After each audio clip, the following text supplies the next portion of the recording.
ସାଙ୍ଗମାନେ ଆଜିର ଆଉ ଏକ ନୂଆ ଭିଡ଼ିଓକୁ ଆପଣମାନଙ୍କୁ ମୁଁ ସ୍ୱାଗତ କରୁଛି। ତ ଆଜି ରବିବାର, ତ ଗେଲି ପାଇଁ ଟିକେ ଆଜି ତାର ସ୍କୁଲ ଛୁଟି ଅଛି, ତ ଗେଲି ପାଇଁ ଆଜି ଟିକେ ଯାଇକି ମାଛ ଟିକେ ଧରିକି ଆସିବା। ତ ବର୍ତ୍ତମାନ ଆମର ଆଜି ଏପଟେ ଦେଖନ୍ତୁ ଖରା ହେଲାଣି, ତଥାପି କେତେ ଶୀତ ହେଉଛି। ତ ବର୍ଷା 2-3 ଦିନ ହେଲା ଚାଲିଥିଲା, ତ ବର୍ଷା ଟିକେ ଛାଡ଼ୁ ଛାଡ଼ୁ ପ୍ରବଳ ଶୀତ ହେଉଛି। ତ ଚାଲନ୍ତୁ ସାଙ୍ଗମାନେ ଗେଲିକୁ ନେଇକି ଟିକେ ମାର୍କେଟ ଆମେ ଯିବା, ଆଉ ଯିବା ମାର୍କେଟରୁ ମାଛ ଫାଛ ଟିକେ ଧରିକି ଆସିବା। ଗେଲି ବର୍ତ୍ତମାନ ଆଜି ସଣ୍ଡେ, ତେଣୁକରି ଗେଲି ଆମର କାର୍ଟୁନ ଲଗେଇକି ଏଠି ବସିଛନ୍ତି ମୋଟୁ ପତଲୁ ଆଉ ରୁଦ୍ରା। ଗେଲି ବର୍ତ୍ତମାନ ଆମର ରୁଦ୍ରା ଦେଖୁଛନ୍ତି, ଟିଭିରେ ଲଗେଇ ଦେଇଛନ୍ତି ରୁଦ୍ରା। ଆଜି ସଣ୍ଡେ ହେଇଛି ହଲିଡେ। ଗେଲି ଚୁଟି ଫୁଟିକି ସାଇଜ୍ କରିନି, କାଲି ଯେଉଁ ଡ୍ରେସ୍ ପିନ୍ଧିକି ଶୋଇଥିଲା ସେଟା ଏକା ପିନ୍ଧିକି ବୁଲୁଛି। ବର୍ତ୍ତମାନ ଟେଡି ଗୁଡ଼ା ତାର ଧରିକି ପୁରା ଖେଳୁଛନ୍ତି। ଆଉ ଗେଲି ମାର୍କେଟ ଯିବା ହଁ, ତମେ ମାର୍କେଟରୁ କ'ଣ ଆଣିବା? ମାଛ ଆଉ ଚକଲେଟ। ଗେଲି ପାଇଁ ଆଜି ମାଛ ଆସିବ। ତମେ ଜଲ୍ଦି ସ୍ୱେଟରଟା ପିନ୍ଧି ପକାଅ, ଯାଅ ମାମାକୁ କହିବ। ମତେ ଶୀତ ଲାଗୁଛି, ତମକୁ ଶୀତ ଲାଗୁନି? ଯାଅ ଯାଅ ଯାଅ, ନହେଲେ ତମ ବାଇକରେ ବସିଲେ ଶୀତ ହବ। ଶୀତ ହେଇଯିବ ହେଇଯାଉଛି ମା। ହଉ ଯାଅ ଜଲ୍ଦି ମାମାକୁ କୁହ, ମାମା ବ୍ୟାଗ୍ ଦିଅ, ପାପାର ମୋର ମାର୍କେଟ ଯିବୁ। ଯାଅ କହ। ତ ଗେଲି ପଳେଇ ଗଲେ ତାଙ୍କ ମାମା ପାଖକୁ ବ୍ୟାଗ୍ ଆଣିବା ପାଇଁ। ଆଉ ଗେଲିକୁ ଆମ ଅପେକ୍ଷା କରିବା, ଅପେକ୍ଷା କଲା ପରେ ମାର୍କେଟ ଯିବୁ, ତା ପାଇଁ ମାଛ ନେଇକି ଧରିକି ଆସିବୁ। ଦେଖିବା କ'ଣ ହେଉଛି।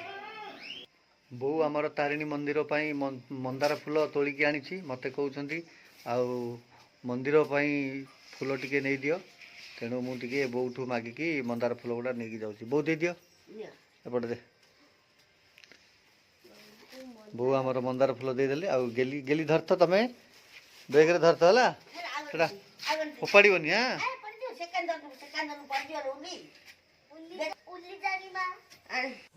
ବିଭିନ୍ନ ପ୍ରକାର ଫୁଲ ବୋଉ ତୋଳିକି ପୁରା ରଖିଯାଇଛି। ତାରିଣୀ ମନ୍ଦିରକୁ ଆଜି ପଠେଇ ଦେଉଛି ବୋଉ। ବୋଉର ଦେହ ଟିକେ ଗୋଡ଼ ହାତ ଟିକେ କାଟୁଥିବା ଯୋଗୁଁ ତାରିଣୀ ମନ୍ଦିରକୁ ଆଉ ଚାଲି ଚାଲି ଯାଇପାରୁନି। ନହେଲେ ପ୍ରତ୍ୟେକ ଦିନ ଆମର ଏଇଠି 3 ଜଣ ମା ଥିଲେ, ମନ୍ଦିରକୁ ଯାଇକି ଫୁଲ ଦେଇକି ଆସୁଥିଲି। ପୂଜାରୀ ନନା ବି ବହୁତ ଥର ପଚାରିଲେଣି ମା କେବେ ଆସିବେ, କାହିଁ ମନ୍ଦିର ଆଉ ଆସୁନାହାନ୍ତି। ତ ବୋଉ ମୁଁ ନେଇକି ଯାଉଛି। ହଁ, ଫୁଲ ବର୍ତ୍ତମାନ ମାର୍କେଟ ବାହାରିଲୁ, ଆଉ ତାରିଣୀ ମନ୍ଦିରରେ ଫୁଲ ଦେବୁ, ତାପରେ ମାର୍କେଟରୁ କିଛି ଜିନିଷ ଆଉ ଆମର ଗେଲି ପାଇଁ ମାଛ ଟିକେ ନେଇକି ଆମେ ଆସିବୁ। ଆଉ ଗେଲିର ବେବି ପାଇଁ ବି ମାଛ ଆସିବ। ଗେଲି ତମ ବେବି ପାଇଁ ବି ମାଛ ଆଣିବ ପରା। ବେବିକି ଧରିକି ଖେଳୁଥା, ଆମେ ଆସୁଛୁ। ରେଡି? ବର୍ତ୍ତମାନ ଆମର ଗେଲି ବି ରେଡି, ଆମେ ବି ରେଡି। ବାଇକ୍ ଟା ଟିକେ ବାହାର କରିଦେବା, ବାହାର କରିକି ମାର୍କେଟ କରିବା। ଗେଲି ତମେ ନହେଲେ ହବନି କି? ଗେଲି ତମେ ବି ଯିବ?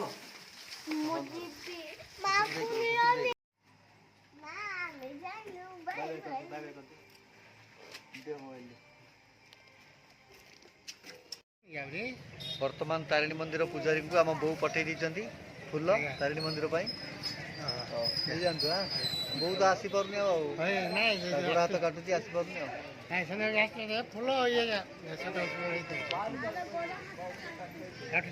ମାର ଗୋଡ଼ ହାତ ଖାଲି ବୁଲିବା ପାଇଁ ଯାଉଛି, ଗୋଡ଼ ହାତ କାଟୁଛି। ଠିକ ଅଛି, ପୂଜା କରିଦେବା ଆଉ। ଆମେ ଆସି ପହଞ୍ଚି ଗଲୁ ଗୁମୁଡ଼ାର ମାଛ ମାର୍କେଟରେ।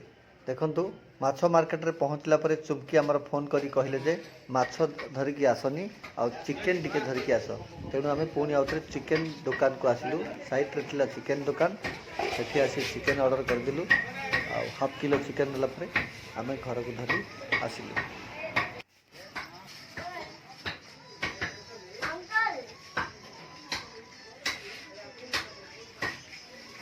$10 ନେବ କି ତମେ ଚିକେନ୍?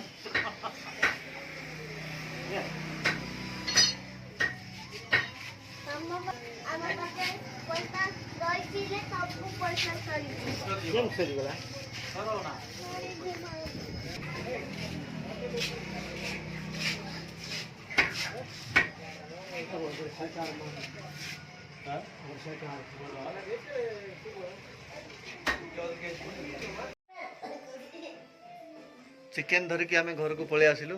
ବର୍ତ୍ତମାନ ଚିକେନ୍ ପଳେଇ ଆସିଲା, ଆଉ ଗେଲି ପୁରା କଣ୍ଢେଇ ଧରିକି ଘରକୁ ଆସିଲା ମାନେ କଣ୍ଢେଇରେ ଲାଗିଯାଉଛି। ଆଜି ସଣ୍ଡେ ଆଉ ପାଠ ପଢ଼ିବନି, ସିଏ ଏମିତି ହବ, ଚିକେନ୍ ଖାଇକି ମସ୍ତି କରିବ। ଚିକେନ୍ ଖାଇକି ମସ୍ତି କରିବ ନା? ଚିକେନ୍ ଖାଇକି ମସ୍ତି କରିବ ଗେଲି। ବର୍ତ୍ତମାନ ଆମେ ଚୁମକିକି ଦେଇଦେବା ଚିକେନ୍। ସେମାନେ ବନେଇବେ ଚିକେନ୍ ଆଉ ମୁଁ ଗାଧ ପାଧ କରିକି ମୋର ଅଫିସ୍ ପଳେଇ ଯିବି ଆଉ। ସାଙ୍ଗମାନେ ବର୍ତ୍ତମାନ ମୁଁ ପୁରା ଗାଧ ପାଧ କରିକି ପୂଜାପୂଜି କରିକି ପୁରା ରେଡ଼ି ହେଇଗଲି। ଆଉ ମ୍ୟାଡ଼ାମ୍ ବି ଅଲମୋଷ୍ଟ ଚିକେନ୍ ବନେଇ ସାରିଲେଣି। ତ ବର୍ତ୍ତମାନ ମୋତେ ଆଜି ଟିଫିନ୍ରେ କ'ଣ ଦେଉଛ ମ୍ୟାଡ଼ାମ୍? ଆଜି ମ୍ୟାଡ଼ାମ୍ ଆମର ଛତୁଆ ଦେଇ ଦେଉଛନ୍ତି। ବର୍ତ୍ତମାନ ପ୍ରସ୍ତୁତ କରା ଚାଲିଛି ଛତୁଆ ଆଉ ଚିକେନ୍ ପୁରା ରେଡ଼ି କରିଦେଇଛି। ମାଟି ହାଣ୍ଡିରେ ଚିକେନ୍ ବନେଇବେ ବୋଲି କ'ଣ କହୁଥିଲ କାହିଁ? ନାଇଁ ଗେଲି କହିଲା ଜଲ୍ଦି ଖାଇବ ବୋଲି ତ। ହଁ ଆଜି ଚୁମ୍କି ମୋତେ କହିଥିଲେ ମାଛ ଆଣିବା ପାଇଁ, ମାଛ ବି ଆସିପାରିଲାନି। ପୁଣି ଆଉ ଥରେ ଫୋନ୍ କରିକି କହିଲେ ନାଇଁ ଚିକେନ୍ ଆଣ। ପୁଣି ମୁଁ ଯାଇକି ଚିକେନ୍ ଆଣିଲି। ପୁଣି ମୋତେ କହିଥିଲେ ମାଟି ହାଣ୍ଡିରେ ଚିକେନ୍ ବନେଇବା ପାଇଁ, କିନ୍ତୁ ମାଟି ହାଣ୍ଡିରେ ଆଉ ଚିକେନ୍ ବନେଇ ନାହାନ୍ତି, ବନେଇ ଦେଇଛନ୍ତି ଗେଲି କ'ଣ ପୁରା ତରତର କରିଛି। ମା ହେଇସାରିଲା ପରେ ମୁଁ ଜଲ୍ଦି ଖାଇବି ଚିକେନ୍ ଆଉ ମାମା ଜଲ୍ଦି ବନାଅ କହିବାରୁ ମ୍ୟାଡ଼ାମ୍ ବନେଇ ଦେଇଛନ୍ତି ଆମର କଢ଼େଇରେ। ଗେଲି ଆହୁରି ଗାଧେଇ ନାହାନ୍ତି। ଗେଲି ନ ଗାଧେଇକି ପୁଣି ସେ କାର୍ଟୁନ୍ ଦେଖା ଚାଲିଛି ତାଙ୍କର। ଗେଲି ତମେ କେତେବେଳେ ଗାଧେଇବ ଆଉ? ଗାଧେଇବନି? ଶୀତ ହେଉଛି ମାଟାକୁ? ଓ ମୋ ମାଟାକୁ ଶୀତ ହେଇଯାଉଛି। ଆଉ କ'ଣ ମାମା ଚିକେନ୍ ବନେଇ ସାରିଲେଣି, ତମେ ଖାଇବନି କି? ହାଁ ନା ମୁଁ ଖାଇବି? ସବୁ ଯାକ ତମେ ଖାଇଦେବ? ବାପରେ। ଆଉ ବାପା ମାମା ଦାଦି ମା ଖାଇବେନି କି? ପାପା ଖାଇବେ, ମୁଁ ଖାଇବି, ଦାଦି ମା ଖାଏନି, ମାମା ଖାଏନି। ମାମା ଖାଇବେନି ଆଉ ଦାଦି ମା ଖାଇବେନି? ନା ତମେ କା ଖାଇବ, ମୁଁ ଖାଇବି। ଓ ଗେଲି ଆମର କହୁଛନ୍ତି କେବଳ ଚିକେନ୍ କେବଳ ପାପା ଖାଇବେ ଆଉ ମତେ ଦେବାନି ହେଲା। ଆଉ ଗେଲି ଖାଇବେ। ଆଉ ଆମର ଚୁମ୍କି ମ୍ୟାଡ଼ାମ୍ ଖାଇବେନି ଆଉ ଦାଦି ମା ବି ଖାଇବେନି। ସବୁ ଜାଗା ଆମେ ଖାଇଦେବା, ଲୁଚେଇ ଲୁଚେଇ ଆଣି ଖାଇଦେବା। ଠିକ୍ ଅଛି। ତ ଗେଲିର ଇଚ୍ଛା ଅଛି ସାଙ୍ଗେ ସାଙ୍ଗେ ଚିକେନ୍ ହେବ। ଚିକେନ୍ ହେଇସାରିଲା ପରେ ସେ ଖାଇବ।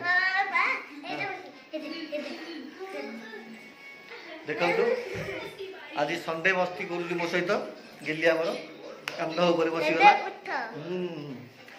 ୱା ଗେଲି ଆମର ମଜା କରୁଛି ମୋ ସହିତ ଆଜି। ଚଲ ଏବେ ଉଠିଯାଅ। ଏବେ ଉଠିବିନି। ହଁ ଆଉ ଟିକେ ପରେ ଉଠିବି। ହଉ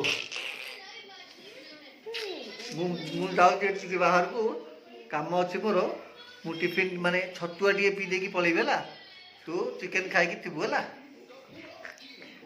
ହଉ ଚାଲ। ମ୍ୟାଡ଼ାମ୍ ଆମର ଛତୁଆ ଆଣିକି ପଳେଇ ଆସିଲେ। ରେଡ଼ି ତ?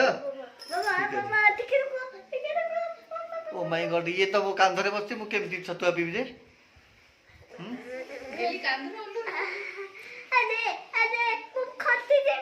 ଖସିଯିବୁ। କାହିଁକି ବସିଥିଲୁ? କାହିଁକି ବସିଥିଲୁ? କାହିଁକି ବସିଥିଲୁ?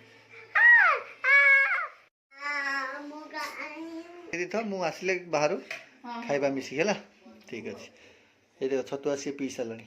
ହଉ ଛତୁଆଟା ପିଇ ଦିଅ ହେଲା। ମୋ ପାଇଁ ବି ଟିକେ ରଖିବ। ଫିନିଶ୍ କର, ଫିନିଶ୍ କର। ଟେଷ୍ଟି ଅଛି ଗେଲି? ଟେଷ୍ଟି ଅଛି? ଗେଲିକୁ ବି ଭୋକ ହେଇଗଲାଣି। ଦେଖନ୍ତୁ ଚିକେନ୍ ଆହୁରି ହେଇନି, କିନ୍ତୁ ଛତୁଆ ମୋ ପାଇଁ ରେଡ଼ି କରାଯାଇଥିଲା। ସେ ମୋ କାନ୍ଧରେ ବସିକି ମସ୍ତି କରୁଥିଲା। ବର୍ତ୍ତମାନ ଛତୁଆ ପାଇଗଲା, ସେ ପିଆ ଚଲେଇଲାଣି। ଠିକ୍ ଅଛି। ହଉ ତୁ ପିଇ ଦେ, ମୁଁ ଆଉ ଗୋଟେ ବନେଇଲି। ଏଇଟା ସେମିତି ଥାଉ, ମାମା ଧୋଇବେ। ଏଇଟା ଏମିତି ଥାଉ, ମାମା ଧୋଇବେ। ହଁ ମାମା ମୋତେ ଗାଳି କରିବ ମାମା। ବର୍ତ୍ତମାନ ମୋର ସବୁ କାମ ସରିଗଲା। ମୁଁ ଘରେ ଆସି ପହଞ୍ଚିଗଲି। ଆଉ ବୋଉକୁ ପଚାରିବା, ବୋଉ ଆଜି କ'ଣ ହେଇଛି ଖାଇବା? ଆଜି ଭାତକୁ ଚିକେନ୍। ଭାତକୁ ଚିକେନ୍ ହେଇଛି? ଚାଲ ଚାଲ ବାଡ଼ ବାଡ଼ ବାଡ଼ ବାଡ଼ ବାଡ଼। ଭାତକୁ ଚିକେନ୍ ଖାଇବୁ। ଚାଲ ଚାଲ ଚାଲ। ଚିକେନ୍ ଦେଇଛନ୍ତି? ସବୁ ଖାଇ ଦେଇଛୁ? ଆରେ ବାଢ଼ ଚିକେନ୍ ଖାଇବି। ଚିକେନ୍ ଗେଲି ସବୁ ଖାଇ ଦେଇଛି। ଓ ମାଇ ଗଡ୍, ଗେଲି ସବୁ ଚିକେନ୍ ଖାଇ ଦେଇଛି ଆମର। ମୋ ପାଇଁ ଆଉ କିଛି ରଖିନାହାନ୍ତି। ମୁଁ ଏବେ କ'ଣ ଖାଇବି? ରେ ପେଟ, ତୁ ଏବେ ଚିକେନ୍ କ'ଣ ଖାଇବୁ? ତୁ କ'ଣ ଖାଇବୁ? ଗେଲି ତୁ ସବୁ ଚିକେନ୍ ଖାଇ ଦେଇଛୁ? ରଖିଦେଇଛୁ ମୋ ପାଇଁ? ହଁ ତମ ମାମା ମିଛ କହୁଛନ୍ତି। ତମ ମାମା ମିଛ କହୁଛନ୍ତି ତାହେଲେ। ହଉ ହଉ ଚାଲ ଚାଲ ବଡ଼। ଫାଇନାଲି ମୋ ପାଇଁ ଭାତ ଆଉ ଚିକେନ୍ ପଳେଇ ଆସିଲା। ଆଉ ମିଛରେ ଆମର ଚୁମ୍କି ମ୍ୟାଡ଼ାମ୍ କହୁଥିଲେ ଗେଲି ସବୁ ଚିକେନ୍ ଖାଇ ଦେଇଛି ବୋଲି। ମୋ ପାଇଁ ରଖିଛନ୍ତି ଆଉ ମିଛରେ କହୁଥିଲେ ମାନେ ଚିକେନ୍ ଖାଇ ଦେଇଛନ୍ତି। ଓ ବହୁତ ସୁନ୍ଦର ଦେଖାଯାଉଛି। ଆଉ ଖାଇଲେ ଜଣାପଡ଼ିବ କେମିତି ଲାଗୁଛି। ବହୁତ ବଢ଼ିଆ ଦେଖାଯାଉଛି। ତମମାନେ ସବୁ ମୋତେ ଛାଡ଼ିକି ଖାଇସାରିଲଣି। ତମେ କାଇଁ ଆସିଲନି? ମୋର ବାହାରେ ଟିକେ କାମ ଥିଲା। ଏମାନେ ସମସ୍ତେ ଖାଇସାରିଲେଣି। ଗେଲି ବି ଖାଇସାରିଛି। ଗେଲିକି ଟିକେ ପଠେଇ ଦିଅ, ଆଉ ଟିକେ ମୋ ସହିତ ଚିକେନ୍ ଖାଇବ। ବସ ଗେଲି ବସ, ମୋ ସହିତ ଟିକେ ଚିକେନ୍ ଖାଇବ। ଏପଟେ ଆସ। हाँ स्किन फिन सब खाइबा आस पिला माने जते खाइले भी पापा मामा खाई बसला समय रे जदि पिला माने आसिकी पापा मामा संगरे खाती ताहले पापा मां को खुशी लागे चिकन मु दे दूँ से तल कहि हाँ तो देखो सांग मैंने गेली खाई सारला पुणी आसी मो सहित खाऊची तेणु मते भारी खुशी लगुची सबुदिन एमती आसो है आज चिकेन होती पलि आसन सबुदिन आसो ठीक अच्छे खाइब ना आज नॉनवेज ହେଇଛି ବୋଲି ପଳେଇ ଆସିଛି साधा हेले मते आसो ना गेली तमे खाइबा भाई आसीबो साधा हेला दिन आसीबो ना देखो सांग माने किछि कहइबोनी आमिष होला दिन आसीबो मम्मी मते भक्क होउची मम्मी मते भक्क होउची नाही की ओके ठीक अछि बाय बाय तो सांग माने लाइफ रे आउ किछि नाही एमती हस खुशी रे जीवन चली थाओ तो मजा खुशी करी समस्त एमती खाई करी लाइफ को एंजॉय करके बंचिबा शिखिबा तो सांग माने हमर आज केमिति लागिला वीडियोटी आपण मानको तो कमेंट माध्यम रे जणेबे जय जगन्नाथ जय जगन्नाथ।